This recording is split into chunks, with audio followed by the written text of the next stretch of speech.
Kids, just remember, just because something is your passion does not, and you might even get through it in life and be an actual director for a movie that's listed on the internet through an IMDb, still does not mean you made it in life, okay?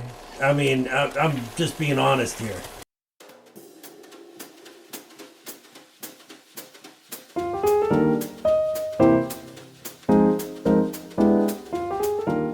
Hello everyone, and welcome to the first ever Honey and Boo movie review. I am here and blessed to have the Honey. Hi. And of course that makes me Boo, I guess. Alright, so for our very first movie that we decided to review, and granted, I'm going to tell you right now, we are reviewing the best of the worst, basically. I mean, these are movies that my wife, Honey, has found just on just random streaming services. So if you want to check this out, I'll give you all the info here. But what's your first thoughts here with coming across this movie? I thought it was interesting. All right. The title of the movie is called Crazy Fat Ethel. Yes, Crazy Fat Ethel. Is the title politically correct? No, but we're not worried about that. We're worried about the plot line, the story, the characters.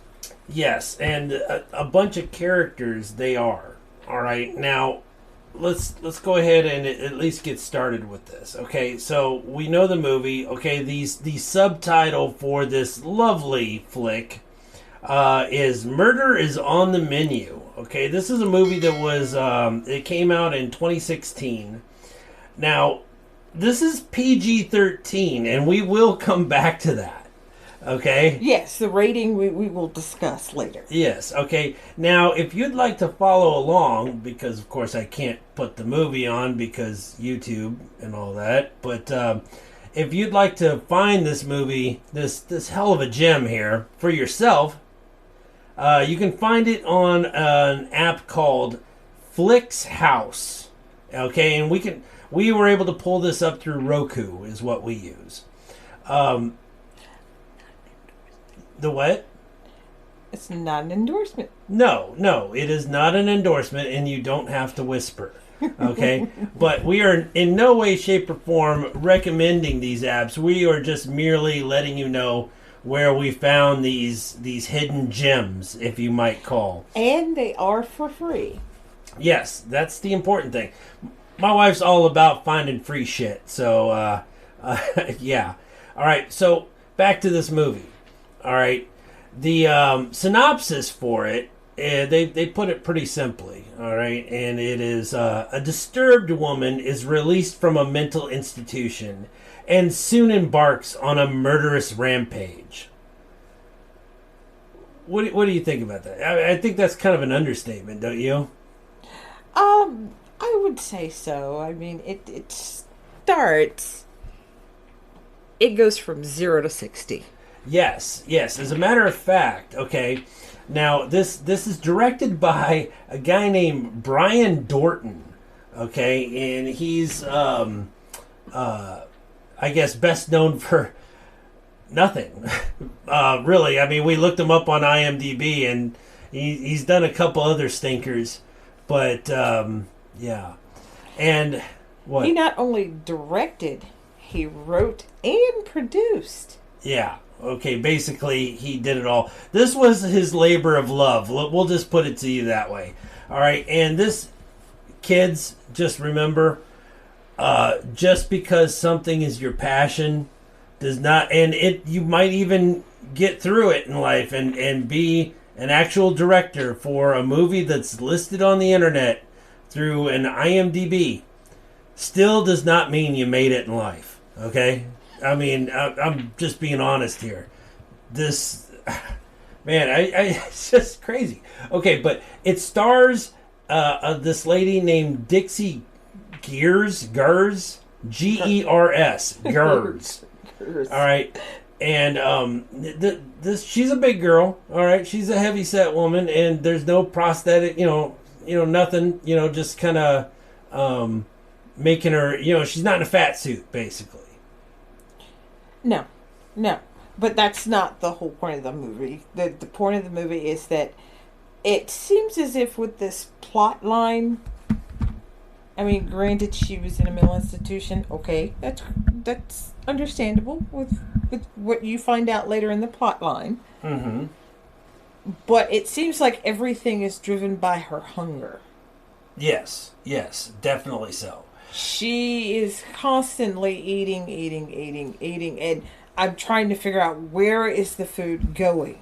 Okay, so from this point forward, spoiler alert, okay? I'm just going to tell you right now, because we are going to go over the whole plot of this movie. Okay, we're going to talk about this. I took some notes, and I did some bullet points here. And I'm going to bring them up, and I want you to touch base on it first, honey. All right? So, with the very start of the movie, okay, already, I just got to tell you, within 5 minutes, you know what kind of movie you're watching. Within 5 minutes. Less than 5 minutes, maybe. Yes. Okay? Yes. And it was reminiscent of me. Okay, it was funny, you saw something earlier on one of the pages, something about, like, it was kind of like a homage to what, like, old 70s horror or something, wasn't it? Kind of like that. Well, it does remind me in that sense because it was in the 70s, which, okay, go Gen X because that's what we are here. So shout out in the comments if you're Gen X as well. But, we grew up in a time frame where we saw some pretty crazy movies back in the day.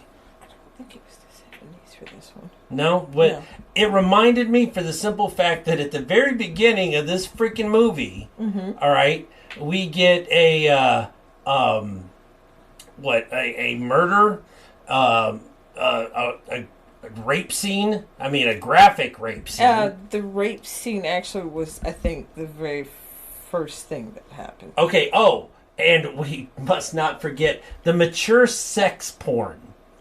And by the way, it does say that this movie is PG-13, but I would strongly advise any parent, do not let your children watch this movie. Oh my gosh, no. Do not. I mean, you really feel dirty in the first 5 minutes because, okay, you get to see a patient having sex with this the cafeteria worker. Yeah, cafeteria worker. Because the whole movie starts in a mental institution.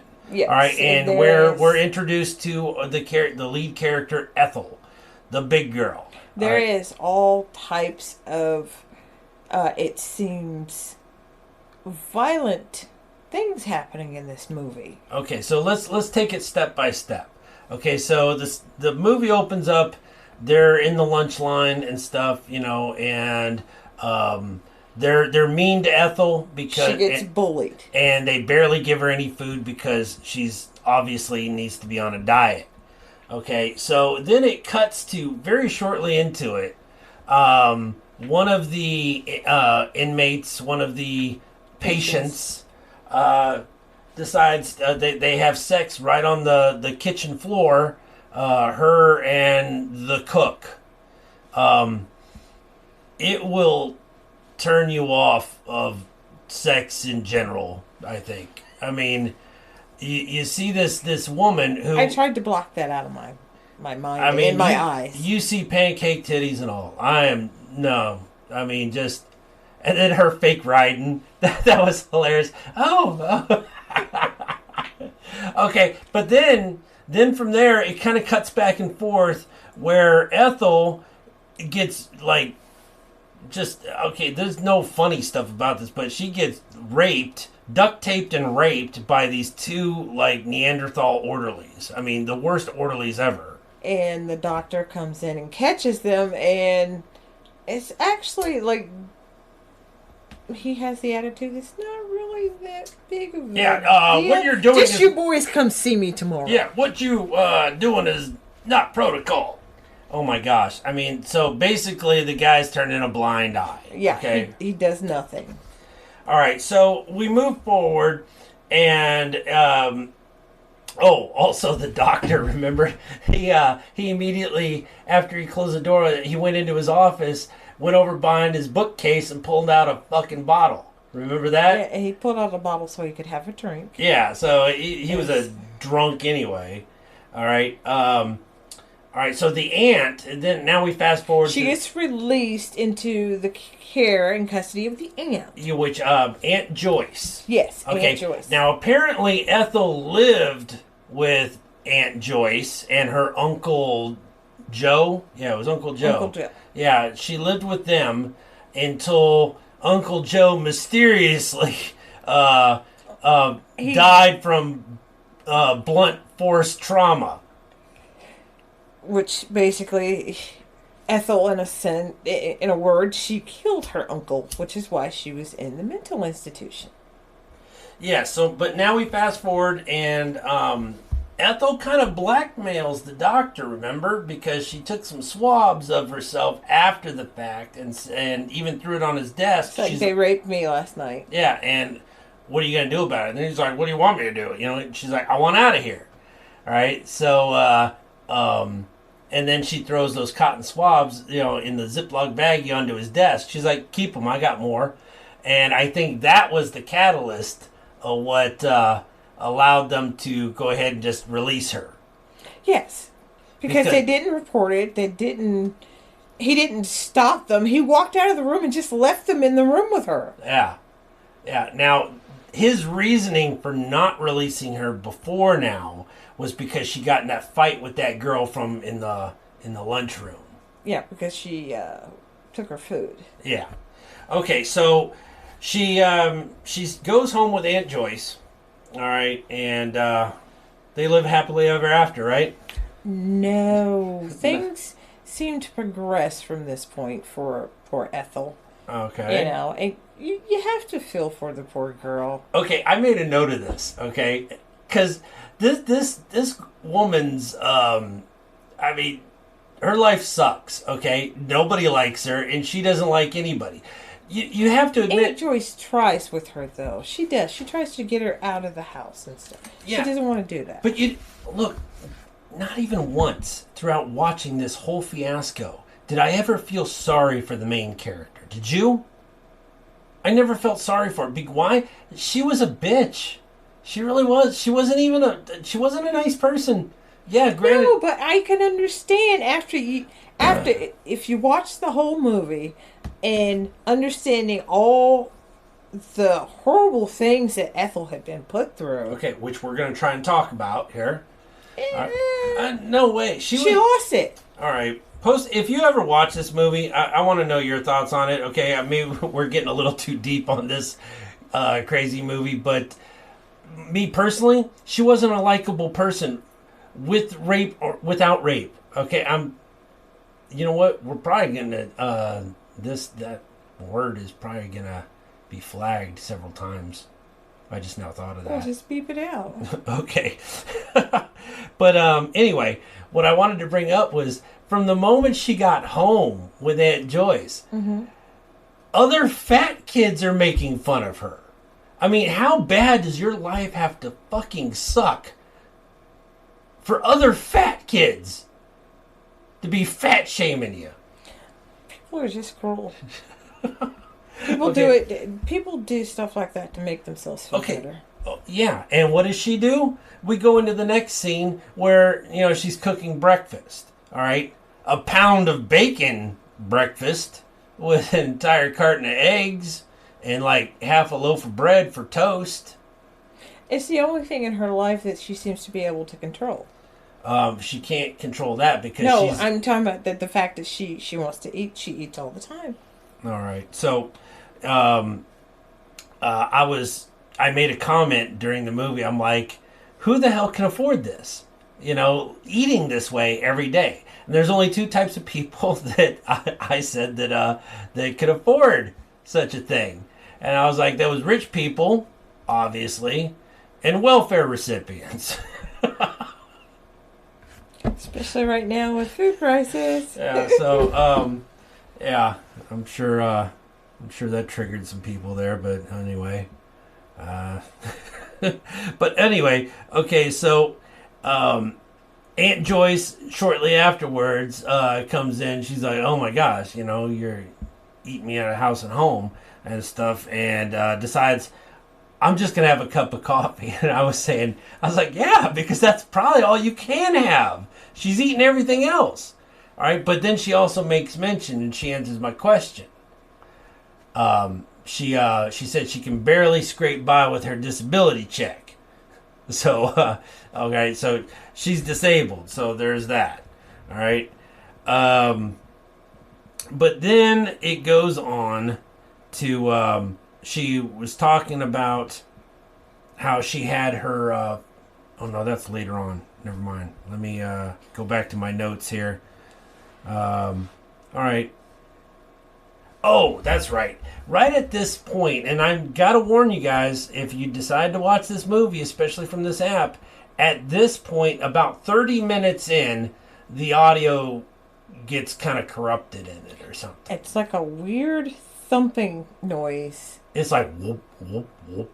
It was weird, Yeah, it does it for quite a while until the audio clears up at some point. And you can't hear the voices that much, so you might want to do closed captioning if you really want to try and watch this thing, because my wife always has audio, the caption things on, and yeah, that's how I was able to still get through it.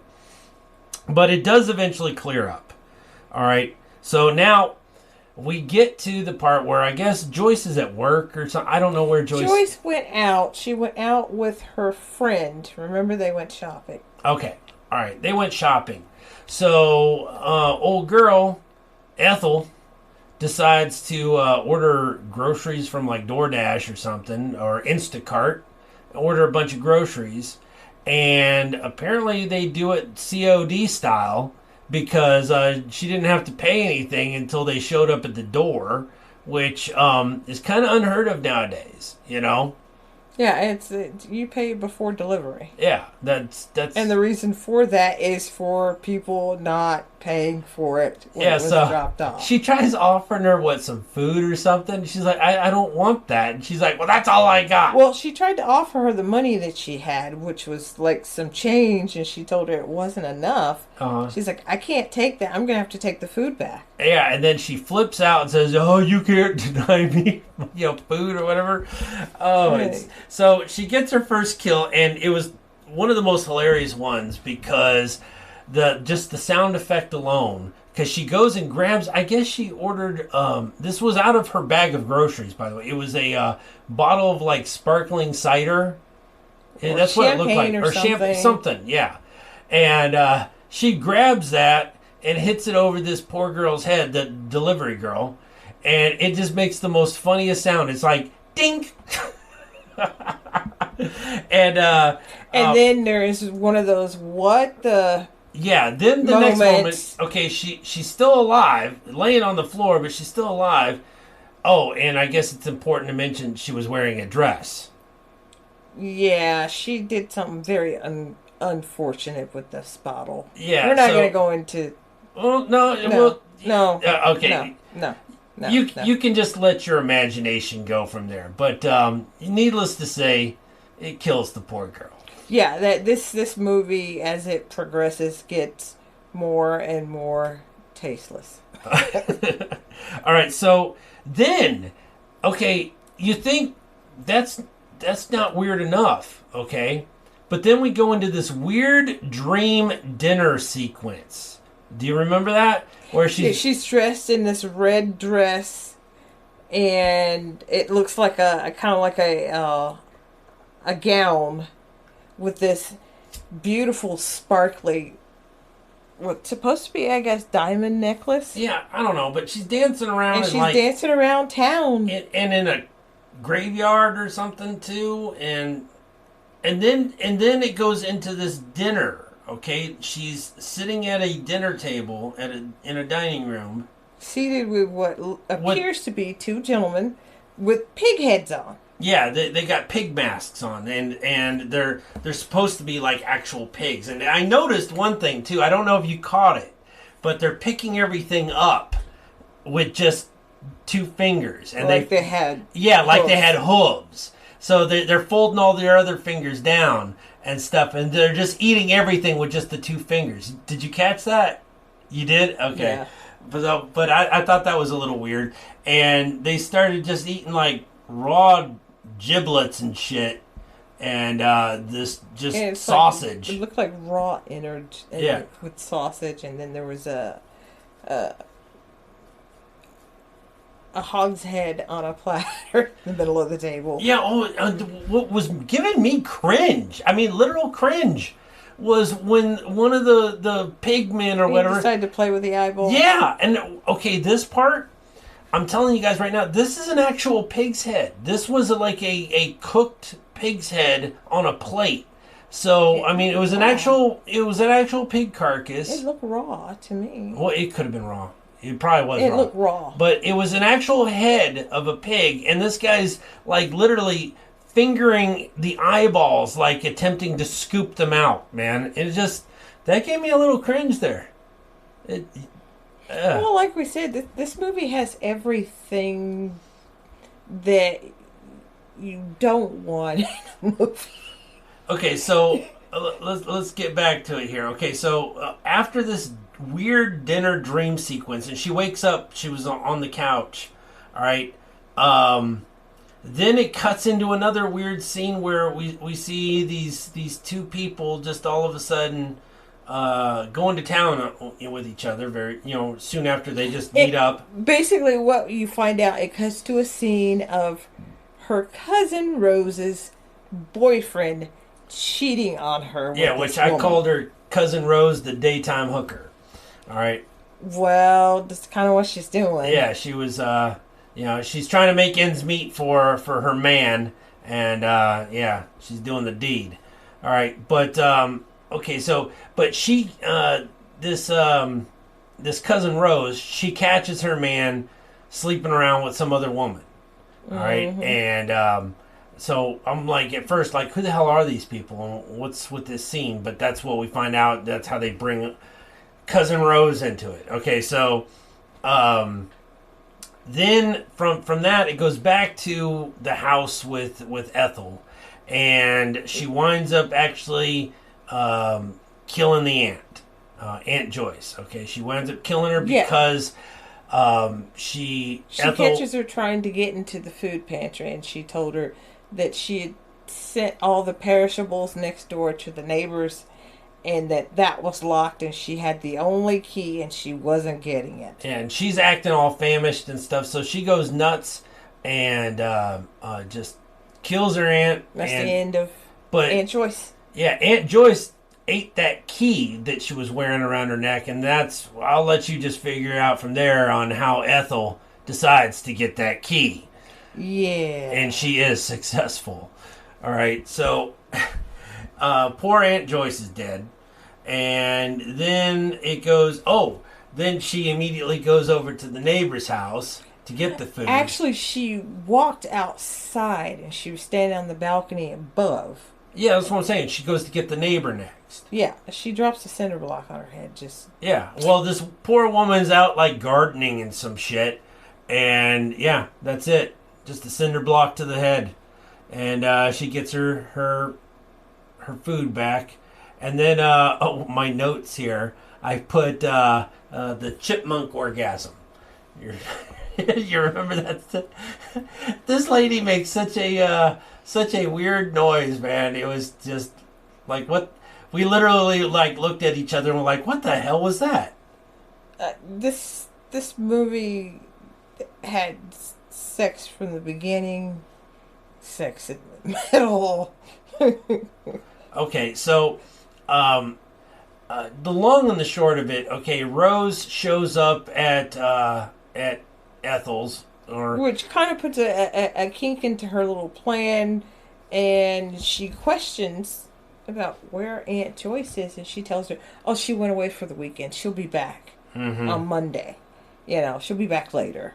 Well, fine. I can just stay then. She won't have to know since she's not here. Yeah, so she basically this She cousin was hiding from her boyfriend after he beat her. Yeah, cousin Rose decides to stay there. Even does a job while there. She has one of her customers come see her. Yeah, so then that happens, and then she gets back with her man that beat her, and they come back to the house to do a little drugs. Yeah, and just fast forward some of the endless dialogue of bullshit. Ethel decides to take them out. You know, first the guy, and then she goes after her own cousin and takes care of her. So at this point, the body count is really starting to add up here, and this is a small little apartment, right?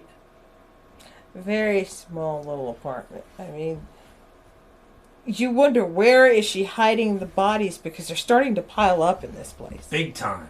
She gets questioned by a cop. A cop comes back to her house to question her about the delivery person that disappeared. Yeah. You know. And, Officer Andy.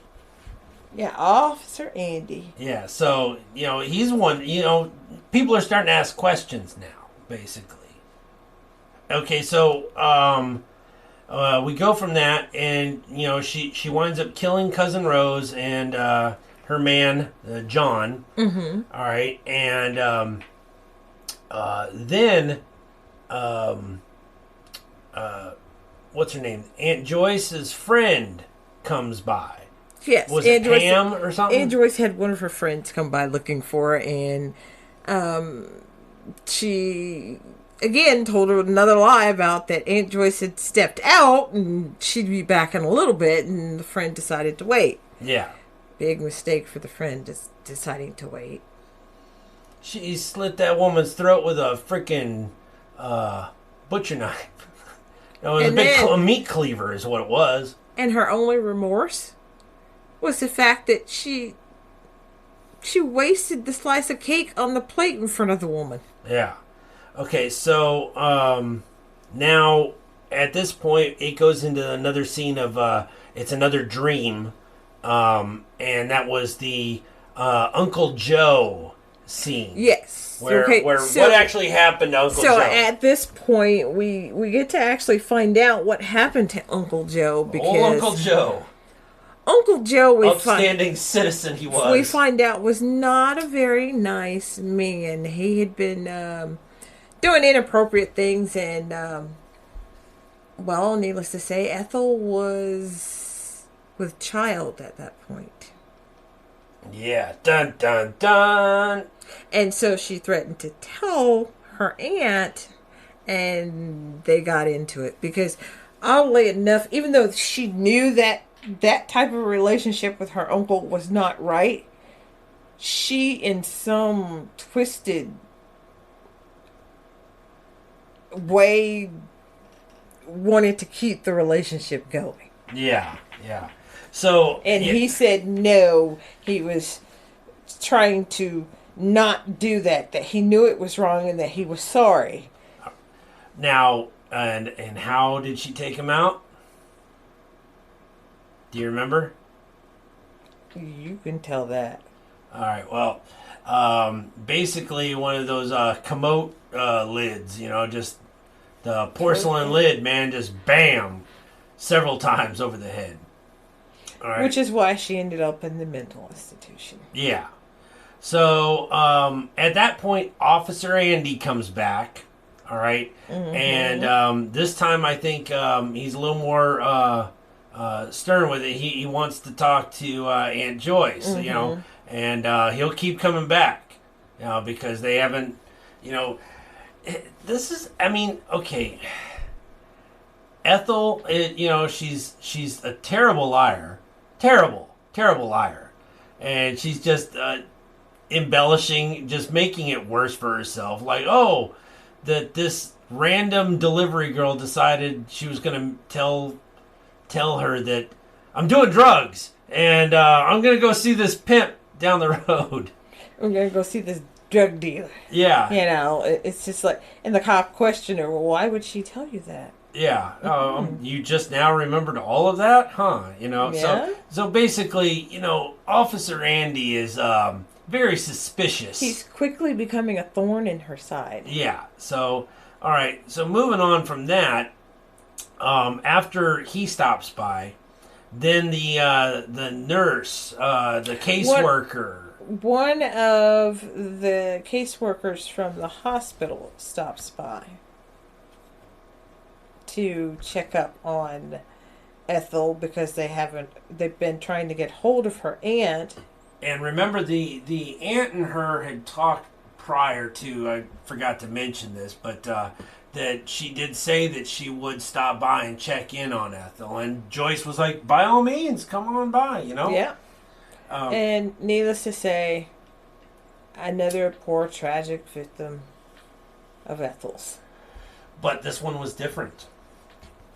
Do you remember what happened after the nurse was killed? Yes.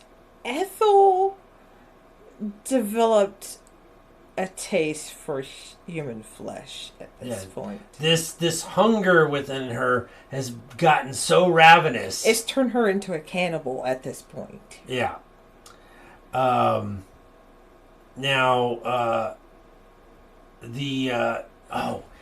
Okay. Now, at this point, I'm asking: does everybody have Aunt Joyce's address? In this fucking town, because everybody seems to just all of a sudden just come right by her house, knowing exactly where Ethel is. Because the next person to come by, randomly, is orderly number 1. Yeah, one of the 2 orderlies that attacked her in the hospital. So, Needless to say, we know what happens to him, too. Yeah. Yeah. She kills him. Okay, so the bodies are really starting to stack up, man. I mean, her body crazy. Count is quickly growing. But it doesn't end there. Okay, then the John that old cousin Rose had sex with on the job comes back. He comes back, I guess, wanting round 2. Yeah, he gets round 2, all right, straight to the head. Oh, but first, she throws some boiling water on his ass. And then just stabs him right in the head. Yeah, right. He's just done. Okay, so, we're talking about all these bodies. And we're like, this is a very, very small little apartment thing, man. I mean... Yeah, so where are you hiding them all? So, at this point, I'm like, okay, you have to say something about this in the story. And... at least the director was thinking about it, because he added in there the next scene. You see her. She's getting the bodies. She's dismembering. She's putting in bags, and then she dumps. Yeah, she dumps them over this bridge into the water.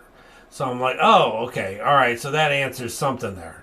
But more shocking than anything was the very fact that Ethel could even drive. You know what I'm saying? I mean... because for the whole period of this movie, she's been refusing to leave the house. Yeah. When Aunt Rose tried to get her to leave, no. Anyone else tried to get her to leave, no. Yeah, so then we fast forward into the scene of where Officer Andy stops by the doctor's office. Mm-hmm. Because he's really starting to suspect Ethel now. That Ethel's up to no good, because they've got a bunch of missing people. Yeah. So he learns a little bit of information from that. And then the cop, Officer Andy, makes good on his promise that he was going to come back that evening, and he does. He comes back, and nobody's there. But that doesn't stop Officer Andy. Nope. What does Officer Andy do? Officer Andy believes he has probable cause, so he breaks into the apartment. Which, I don't see the probable cause in this part. I don't either, but he thought he had it, so he did anyway. It looked like nobody was home, so, no activity, no nothing. So Officer Andy basically committed a crime. He broke into the apartment. And that, boys and girls, is exactly how criminals get free. All right? Because of shoddy police work. It's despicable, I tell you. It's just terrible. Okay. But anyway, back to the movie. All right, so he breaks in, and starts snooping around. I can't remember. Did he find anything or not? At this point, I kind of zoned out a little. Yeah. Yeah. I mean, there's only so much you can. No, I don't think he found anything. I don't think. There's only so much you can take. I mean, when we put on this movie, I was not expecting to find the things that were in it. It said PG-13. I figured maybe, a few words, maybe a little nudity. That was going to be it. No. And folks, let me just say, in her defense, she immediately, when I tell you about these opening scenes of this movie, she immediately was like, no, we can't make that the movie that we review. We can't. And I was like, oh yes, this is exactly why we're going to do this and why this is going to be our first. But honey, look at how much we've been able to talk about with this. Well, I know this movie. Like I said, this movie has some of everything that you don't want to see in a movie that's labeled PG-13. Yeah, it is a bit much for PG-13, man.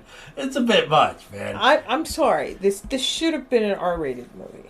I mean, just having, And if not R-rated, at least NC-17. I'm sorry, but, is it just me? Or, shouldn't just any type of rape scene, period, or just rape should definitely that's the thing. Make it an R movie? Murder, rape, these are things that should be rated R. It should get a rated R rating for a movie, but this movie, no. PG-13. Okay, so would I let my children watch it? Oh, fuck no. No, I would not recommend this for children to view at all. As a matter of fact, there is not a disclaimer at the beginning of this movie to let you know about I can add it in editing. But go ahead. Certain things that may occur in this movie so that you kind of have a warning. Because it just starts and it's just like right in your face. Honey made a very valid point there, because now I remember we actually went back after we finished watching the movie. We went back and rewatched the very opening just to see, was there something we missed? I mean, was there any type of warning or anything at all on this? Nope, nothing. It just goes right in. It goes and the reason credits. I bring this up, because on this particular app, is that I had watched the movie earlier on here, and it had some of the same elements, and it had a warning at the beginning, warning people about that there may be some things in this movie that could offend or trigger people, that it wasn't appropriate for someone that was not an adult. Mm-hmm. Yeah. But anyway, we still have to finish telling them how the movie ends. Okay. How the movie ends. Okay, wow. So real quick, all right, because trust me, there's not much to say, but basically, orderly number 2, Ethel was stalking him. All right. And she gets her revenge on orderly number 2 as well. Yeah, she shows up at his home and attacks him. Yeah, shows up at his house, and she gives his hand the chop. I know that. Yeah, he loses his right hand. And that's the first thing. Then she chops him up, and there was his girlfriend. What happened to the girlfriend? Wife, or what? Yeah, she died. She's dead. Yeah. Yeah, she didn't make it, honey. Oh, right. Well, I kind of figured Ethel did not let her leave that apartment. Yeah. But okay, so after that, all right, it goes into it says this thing 14 months later. All right. Yeah, 14 months later, and we see the cop. Yeah. Andy. Uh-huh. We see him. Policeman Andy, and he is at work and he's talking about how, it's so quiet here. Where is everybody? Mm-hmm. And he just happened to be going down the hallway and you see Ethel's shadow through the door because it's like half glass, and you see her standing there and she looks like she's got a knife or a meat cleaver in her hand. Yeah.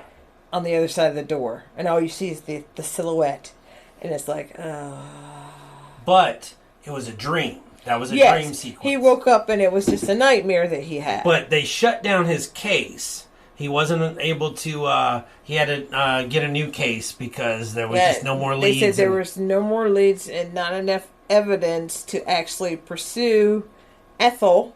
Yeah, that she was the person responsible for all these missing people. Yeah, and it ends with Ethel walking along the side of the road. Yes. Finding fly-infested roadkill. Yes, Ethel's walking alongside the road and she comes across what looks like... With a meat cleaver. She's walking along the road with a meat cleaver. What appears to be a dead raccoon. Not raccoon, a dead skunk.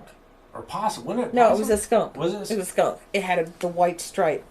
Really? Yeah, it was a skunk. Oh. It was a skunk. I didn't notice that. And it looked like a skunk to me. And she took it, and next thing you know, you see Ethel chopping up this roadkill, and the movie ends. And that's it. And for that, okay, overall. Now, if you go and watch this movie and we got a few things wrong, do you blame us?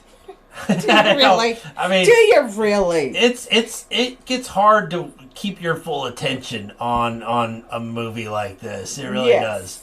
So commend us at least for taking the notes and remembering what we could of this movie. But yeah, valid point, honey. Valid point. Overall, I mean, how would you rate this movie? Okay, well, I think I said it from the beginning. Well, let's start with storyline. How would you rate the storyline? Was it a good storyline, or was it just all over the place? Okay, it did have its parts where it went all over the place, but I will say this, honey, you've put on some real fucking stinkers. And it has taken every fiber of my being to try and stay to focus on this hot garbage that you're presenting to me in the form of entertainment. Well, all right, the worst of the worst, though. That's the thing. Some of them are so bad, people. I'm not kidding. There are some movies that I have put on that have been so bad that I have stopped in like the first 5-10 minutes because I just can't do it. They're bad. I mean, there's a lot of free stuff out there, folks. It doesn't mean it's good. It doesn't mean it's good. But this one at least kept my attention. Even as predictable as the story was. I don't know, maybe it was because I knew I needed to focus more so we could talk about it. But maybe that helped in some ways because I did try my best to follow the movie and watch it, and for that I will say I give it a thumbs up. Okay, it kept me focused on watching this train wreck. I mean, that's what it was. This was a train wreck. Okay, because it's one of those things. It's one of those things you don't want to watch, but you can't turn away. Yes, you can. Yeah, my gosh. You can't turn away. Okay, but your thoughts now. Your thoughts. You give it a thumbs up or down? I'm going to give it a boo. A boo? Okay. Yeah, I'm going to give it a boo. I'm giving it a honey. Sorry. If I could take back the time that I wasted to view this, I would, but it's gone. It's gone. It's gone. It's dead, just like the majority of the characters in this movie. Well, okay. I mean, that's a firm Boo! All right, I'm gonna give it the, I'm gonna give it the honey pot. Okay, so because you know what? So you're gonna give it a poo. I'm gonna give it a poo instead of a boo because. So one poo. I can't say that. No, you can't. No, we're not going to keep that. We're not going to keep that. No. We're just spitballing here, folks. Okay, but... You give it a thumbs up, and I give it a thumbs down. Okay, thank you. That way, I think that's the easiest way to understand where we're going with this. Yeah. But, yeah, and the only reason is just for morbid entertainment. I mean, because the lead actress sucked. She was, I mean, God bless her, man. God bless her for being the big girl that she was, and in the type of movie and character that she had to play. Okay, so I commend the. Well, usually, typically with movies in this genre, the villain is usually male. You have to admit that it's usually male. And it doesn't matter whether it's human or it's some kind of a monster. It's just that Dixie, if you're out there listening to this, I mean, it was just... I think she did, for what she was working with, I think she did a good job. It's just, as far as this... That's what I was going to say. I was going to say, because no. the script of the character alone was just a one-trick pony, man. It was just one tone, and that's... my main problem with her. I think a lot of the things that took away from this were it was just the way that the script was done, because it just bounced around from here to there. There wasn't really any cohesion as far as like the storyline. Yeah. I mean, there were some things in it that were very predictable. Mm-hmm. You just knew that this is what's going to happen. I mean, it was a valiant effort. Yeah. But no. I would not have spent my dough to go see this in the theater. Oh, hell no. No. Hell no. Okay, so that about does it. I think that's about literally... That was the whole story. Yeah, I mean, there's nothing else that could be said about this movie. And, again, if you want to be traumatized... By all means. By all means, go watch this. Yeah, but once again, the movie was... It is... Oh, no, it's not for everyone. The name of the movie is what? It's Crazy Fat Ethel. Crazy Fat Ethel. All right. And that could be found on Flick House. So if you stayed here to the end, hey, we thank you. We really do. And we're just going to keep doing this as when we can see fit. And we'll just be reviewing the best of the worst, all different types of genres. Yeah. So it's not just horror. There will be comedy and drama, action. I mean, hey, there'll even be a little kung fu thrown in there every now and then. There you go. Maybe even a few foreign films here or there. Oh, a lot of them are going to be foreign. I guarantee you. I guarantee you that. But anyway, we'll do this as as often as we feel up to it, and we may post it twice a week, but I think right now we're leaning towards maybe once a week right now. So we'll see how it goes. All right, and so thank you for tuning in. Please hit that little red subscribe button on your way out. We really would appreciate it. And that's about it, and we will talk to you later. Bye.